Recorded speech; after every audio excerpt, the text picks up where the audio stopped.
और मैं खास करके युवा पीढ़ी से आग्रह करूंगा, रील का जमाना है,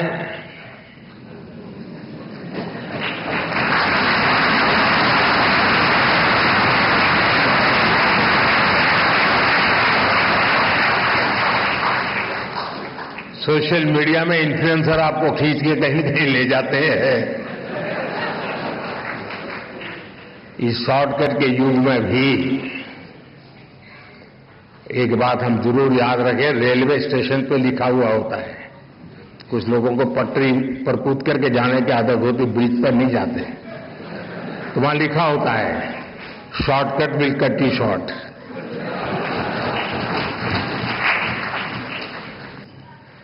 आज हमें श्री रामनाथ कोविंद जी की आत्मकथा के विमोचन का अवसर मिला है। मुझे खुशी है कि मुझे भी इस कार्यक्रम का हिस्सा बनने का सौभाग्य मिला है।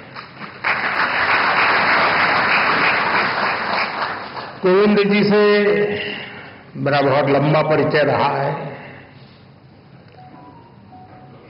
उन्हें करीब से जानने का भी अवसर मिला है और राष्ट्रपति के रूप में उनका मार्गदर्शन और इस सब के साथ साथ उनका मेरे प्रति विशेष स्नेह, उनकी आत्मीयता, ये मेरी बहुत बड़ी पूंजी रही है।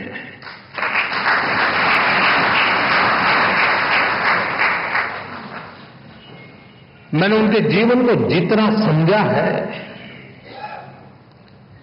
उनकी कार्यक्षमताओं को जितना जाना है, मैं पूरे विश्वास से कह सकता हूं कि श्री रामनाथ कोविंद जी की ऑटोबायोग्राफी अपने आप में भारतीय लोकतंत्र और भारतीय समाज के लिए एक धरोहर बनेगी।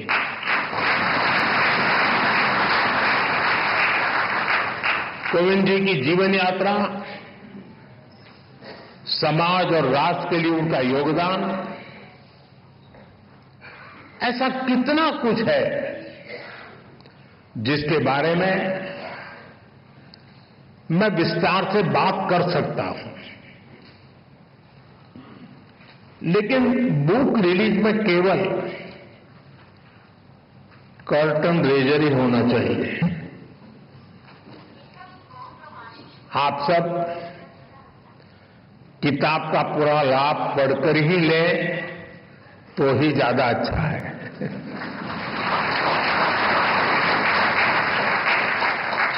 साथियों, कोविंद जी की जीवन यात्रा को आप उनके शब्दों में जानें, उनकी लेखनी को, उनके अनुभवों को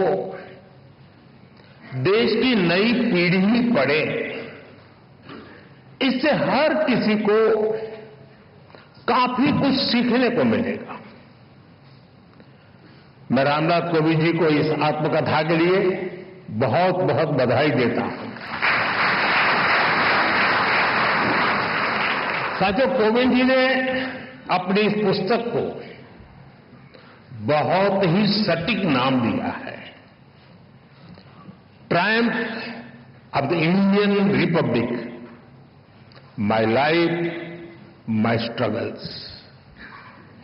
कहने का भाव ये कि जीवन और जीवन के संघर्ष उनके व्यक्तिगत है, लेकिन उन संघर्षों के परिणाम स्वरूप मिली जीत भारत के गणतंत्र की है,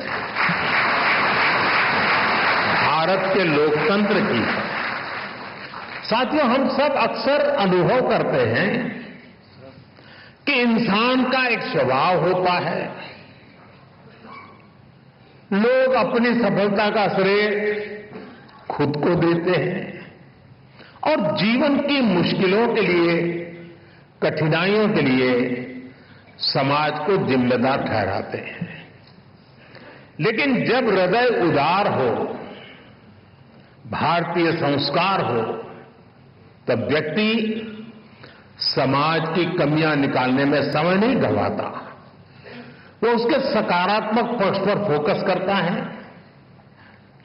वो अपनी सफलता में समाज को बराबर का भागीदार मानता है। कोविंद जी की आत्मकथा और उसका शीर्षक इसके उदाहरण है। आप उनका जीवन देखिए। एक बेहद सामान्य परिवार में कानपुर देहात में उनका जन्म हुआ।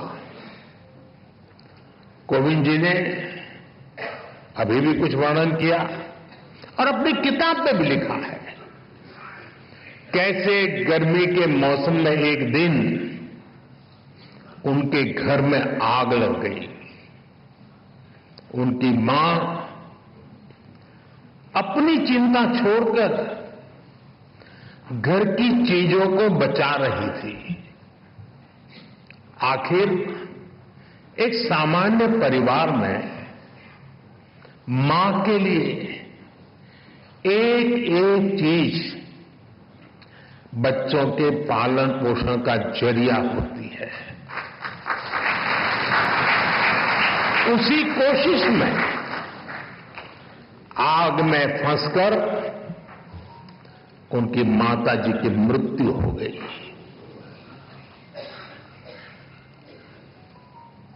आप कल्पना कर सकते हैं,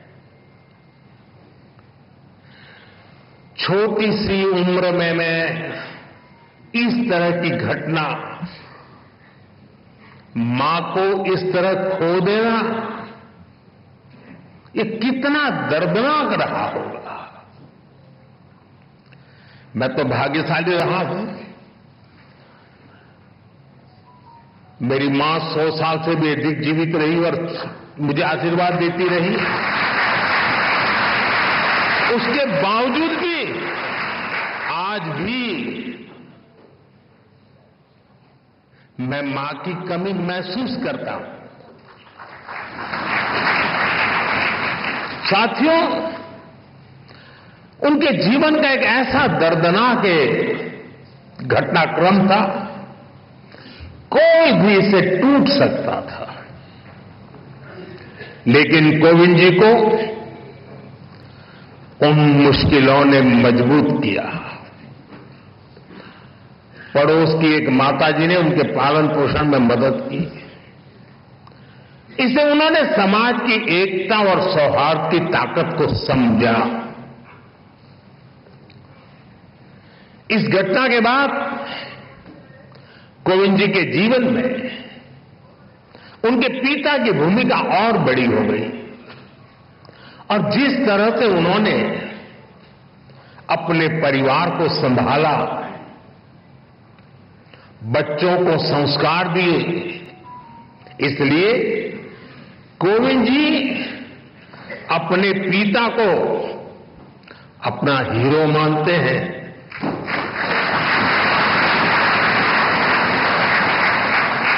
साथियों, बचपन के इन संघर्षों के बीच कोविंद जी ने शिक्षा को अपने सामर्थ्य को बढ़ाने का मार्ग बनाया।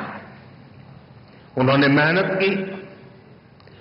उन्होंने संसाधनों की कमी को कमजोर नहीं बनने दिया और एक ऐसे मुकाम तक पहुंचे जिसकी कल्पना भी तब लोगों ने नहीं की होगी। वो भारत जैसे विशाल देश के राष्ट्रपति बने। साथियों, इतने बड़े पद पर पहुंचने के बाद भी कोविंद जी का विनम्र व्यक्तित्व, उनकी सादगी ऐसे ही कायम रही। मुझे याद है, प्रधानमंत्री के तौर पर मैं राष्ट्रपति भवन में उनसे मिलने जाता था। प्रोटोकॉल के हिसाब से जो बातें नहीं हो सकती हैं, वो बातें वो करते थे। वो प्रधानमंत्री को छोड़ने के लिए गाड़ी के दरवाजे तक आते थे।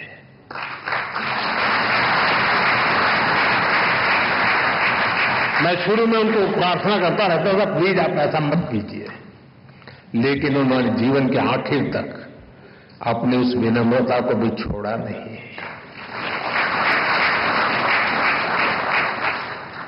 राष्ट्रपति बनने के बाद जब अपने गांव करौंद गए तो उन्होंने वहां अपने गुरुओं के पैर छूकर उन्हें प्रणाम किया। गांव की मिट्टी को नमन करके उन्होंने गांव के सामान्य लोगों का धन्यवाद किया। पूरे देश ने वो भावुक दृश्य देखा था। उनके इस आचरण ने दुनिया के सामने भारत के संस्कारों की ऐसी तस्वीर सामने रखी जिस पर हर भारतवासी गर्व करता है। साथियों, गुलामी के सैकड़ों साल में हमारे देश ने आर्थिक और सामाजिक रूप से बहुत कुछ खोया था। हमारे पूर्वजों ने सदियों तक संघर्ष किया।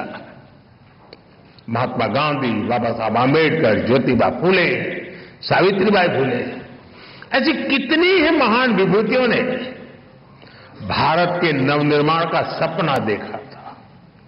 एक ऐसा भारत जहां गरीब से गरीब, वंचित से वंचित को शिखर तक पहुंचने का अवसर मिल सके। कोविंद जी जैसे व्यक्तित्वों ने अपने श्रम और काबिलियत से केवल खुद का जीवन ही बदला इतना नहीं है, उन्होंने सदियों के उन स्वप्न को, उस विजन को भी साकार करने में अपनी अहम भूमिका निभाई है। और इस दिशा में हम सबके प्रयास अभी भी जारी है। हमें भविष्य में कोविंद जी जैसे अनेकों युवा चाहिए जो परेशानियों से परास्त न हो, जो मुश्किलों से मायूस न हो, बल्कि अपनी मेहनत से हर मंजिल को आसान बनाने का हौसला रखे। इसी बदलाव से सशक्त भारत के निर्माण का संकल्प पूरा होगा। यहीं से आत्मनिर्भर और विकसित भारत का रास्ता बनेगा। साथियों, ऐसे युवा शक्ति के निर्माण के लिए जो प्रेरणा चाहिए, कोविंद जी की ऑटोबायोग्राफी उसका अहम स्रोत बन सकती है। साथियों, कोविंद जी ने अपने जीवन में मोरारजी भाई देसाई के साथ अनुभवों के बारे में भी इसमें विस्तार से बताया है। कोविंद जी के भीतर देश सेवा की जो भावना थी, मोरारजी भाई के साथ काम करके उन्होंने जो सीखने को मिला, जो रास्ता मिला, कोविंद जी ने राजनीति और समाज सेवा को अपना मार्ग बनाया। वो अपने कर्तव्यों के लिए समर्पित रहे।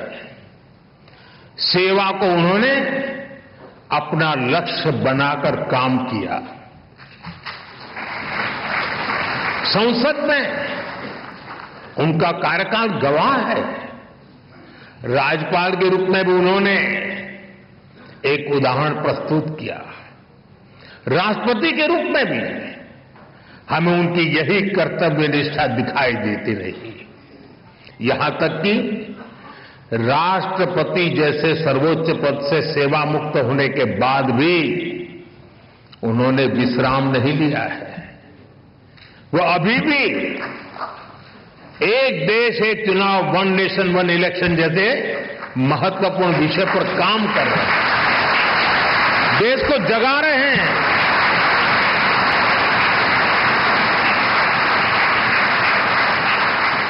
ये एक ऐसा विषय है जिसका समाधान देश के लोकतंत्र का नया अध्याय शुरू कर सकता है। मैं मानता हूं कोविंद जी की इस कर्तव्य निष्ठा और सेवा भाव से देश के लोग बहुत कुछ सीख सकते हैं। साथियों, सामाजिक जीवन में सक्रिय रहते हुए ऑटोबायोग्राफी के लिए समय निकाल पाना बहुत मुश्किल होता है। कोविंद जी ने ये काम हम सबके लिए किया है, क्योंकि उनके जीवन में ऐसा कितना कुछ है जिसमें गरीब वंचित तबके से आए तमाम लोग अपने जीवन की परछाई देख सकते हैं। कैसे एक साधारण परिवार मुश्किल हालातों में भी जीवन की शुचिता और ईमानदारी से समझौता नहीं करता। कैसे वही आदर्श आगे चलकर हमारे जीवन का आधार बनते हैं। हमारे कठिन समय के मूल्य किस तरह जीवन भर में हमें रोशनी देते रहते हैं। कैसे इस पवित्रता से हमें राष्ट्र सेवा की शक्ति मिलती है। अलग अलग पदों का दायित्व निभाते हुए कोविंद जी ने समाज को निरंतर इसकी प्रेरणा दी है। साथियों, मुझे विश्वास है कोविंद जी की ऑटोबायोग्राफी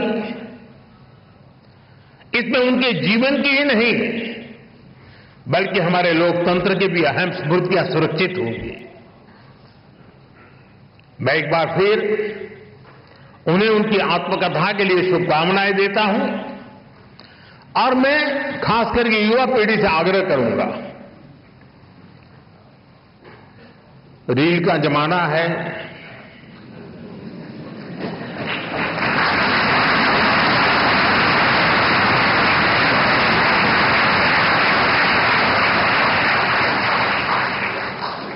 सोशल मीडिया में इन्फ्लुएंसर आपको खींच के कहीं कहीं ले जाते हैं। इस शॉर्टकट के युग में भी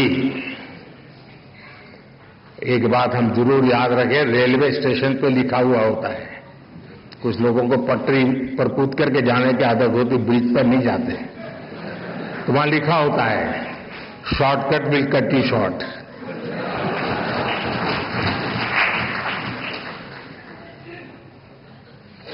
और अगर शॉर्टकट के रास्ते से भी कहीं बाहर निकलना है तो मैं नौजवानों को कहूंगा, आपको जिसका भी पसंद हो ऑटोबायोग्राफी जरूर पढ़ें।